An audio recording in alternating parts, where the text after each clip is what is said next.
Welcome to Hampden College, a small elite liberal arts school in Vermont. For Richard Papen, who grew up in Plano, a dull suburban California, Hampden feels like paradise, refined, intellectual, impossibly elegant. He comes chasing beauty, or, more accurately, the appearance of beauty. Then he meets the classic students, that secretive group studying Greek under the charismatic Julian Morrow. Julian lectures about beauty, ecstasy, and terror, that Dionysian escape from reason. And the students believe him. Richard wants to believe him too, but soon he'll learn what happens when beauty turns fatal. The Greek class, Hampden's beautiful monsters. First, Henry Winter, the group's brilliant, unnerving leader. He speaks 7 languages, dresses like a 19th century scholar, and regards life as a classical text. Twice he's compared to Satan, and he's likened to Pluto, god of the underworld, the one who drags Persephone into the dark. Then, Francis Abernathy, elegant, ironic, almost ghostly. His pince-nez glasses don't even have lenses, the ultimate gesture of aesthetic pretension. Richard says he resembles a crow in his black coat, a figure both theatrical and menacing. The twins, Charles and Camilla, are ethereal, androgynous, moving as if choreographed. They recall Edgar Allan Poe's Usher twins, haunting, inseparable. Oh, Camilla especially fascinates Richard. She is cool, self-contained, unreadable. The safe I could never crack. His admiration for her is more aesthetic than erotic, like gazing at a sculpture he can never touch. Richard describes the group's aura as a certain coolness, a cruel-mannered charm which was not modern in the least, but had a strange, cold breath of the ancient world. Captivated, he admits. Studied or not, I want to be like them. And then there's Bunny Corcoran. Loud, greedy, shamelessly vulgar. He's all appetite and no restraint. Bunny eats, gossips, threatens, and blackmails his way through life. He's the group's necessary disruption, the human among the gods. And finally, Richard, the outsider, the observer, the man from nowhere. His desire to belong drives the entire narrative. Hampden's whiteness, its antique beauty, its promise of transformation. All seduce him. Julian's Greek class becomes the pinnacle of that desire, an elite within the elite, a living work of art. And now, I hope we are all ready to leave the phenomenal world and enter into the sublime. Donna Tartt's The Secret History is drenched in references, literary, visual, musical, even culinary, that move effortlessly between the highbrow and the pop. At its core, though, the novel is an exploration of taste, what it means to have it, to fake it, and to die for it. The story draws a sharp line between those with cultivated, superior taste, Julian Morrow, Henry Winter, the twins, Francis Abernathy, and those like Bunny Corcoran, whose tastes are a little too loud, a little too messy, too middlebrow for comfort. Richard, our narrator, floats somewhere in between. He adores the group's refinement, their air of mystery, their old-world elegance. And he desperately wants to belong. Richard's tragedy lies in mistaking surface for substance, beauty's appearance for its power. In the 18th century, thinkers divided aesthetics into 3 categories: the beautiful, the picturesque, and the sublime. The beautiful is smooth, orderly, harmonious, a cup of tea in a porcelain garden. The sublime is the opposite, vast, terrifying, overwhelming, what Edmund Burke called delight tinged with horror. And the picturesque sits in between, a little rugged, a little wild, but always safe enough to frame and hang on your wall. It is tamed, composed, and safe.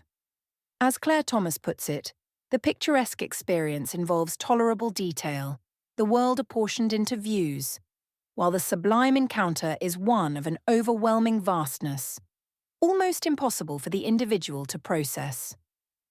In short, the picturesque is what you control, The sublime is what controls you. Remember Julian's first class? He tells his students not to repress their irrational impulses, but to acknowledge and redirect them. He believes that repression is the enemy of art and of truth. Julian urges them to embrace the sublime, to step beyond control and into ecstasy. He speaks of beauty, terror, and Dionysian ritual, describing it as that fire of pure being. He reminds them that the Greeks, those paragons of culture, were also capable of wild, divine madness. A non-rational pre-intellectual state, something to all appearances not mortal, inhuman. Richard is unnerved, but mesmerized. Julian's ideas ignite something dangerous in his students, the belief that beauty and terror are inseparable. Richard confesses early on that his fatal flaw is a morbid longing for the picturesque at all costs. He worships antiquity, wealth, discipline, and elegance. He's drawn to Hampden's symmetry, Francis's mansion, the whiteness of snow, and the ritual of formality. All of it fascinates him because it looks sublime. Greek tragedy is sublime. It deals with awe, fate, and terror. Jacobean tragedy, which Richard admits he prefers, is picturesque, stylized, bloody, but safe. He doesn't want transcendence, he wants the illusion of transcendence. Henry, on the other hand, truly seeks it. Henry seeks the sublime, the vast, the dangerous, the annihilating. When Julian lectures about that fire of pure being, Henry listens like he's hearing a prophecy. He even explains his preference for mountains over oceans. The mountains, he says, bred rich mythologies and primal religions. They are the terrain of gods. For Henry, beauty without terror is meaningless. Richard's imagination is picturesque. After Bunny's funeral, he fantasizes about becoming an apartment sitter in Brooklyn, picturing the quiet, painterly details of that life, working in a bookstore, waiting tables, walking dogs. Henry's imagination, by contrast, is sublime. He dreams in myth, mountains, sacrifice, gods. Richard tries to aestheticize Henry's transcendence, to narrate it, photograph it, make it safe, but the sublime resists framing. So why does Bunny have to die? Because he doesn't belong in their aesthetic world. His very name, Bunny, feels childish next to Henry, Camilla, or Francis. Richard first describes him as a sloppy blonde boy, rosy-cheeked and gum-chewing. He's unkempt, childlike, cheerfully vulgar. He hides his pulp novel, The Bride of Fu Manchu, at Francis's aunt's mansion and carries Homer instead. He shops instead of sightseeing and prefers a hotel suite to an ancient palazzo. He mocks Henry's Mont Blanc pens as tasteless, prompting Henry to reply, "You are not to speak of taste." Bunny's vulgarity makes him human, and in this aesthetic cult, that's a crime. His death isn't just moral or practical, it's aesthetic. The vulgar must be erased so that the beautiful can remain pure. Taste, in the secret history, is the real religion.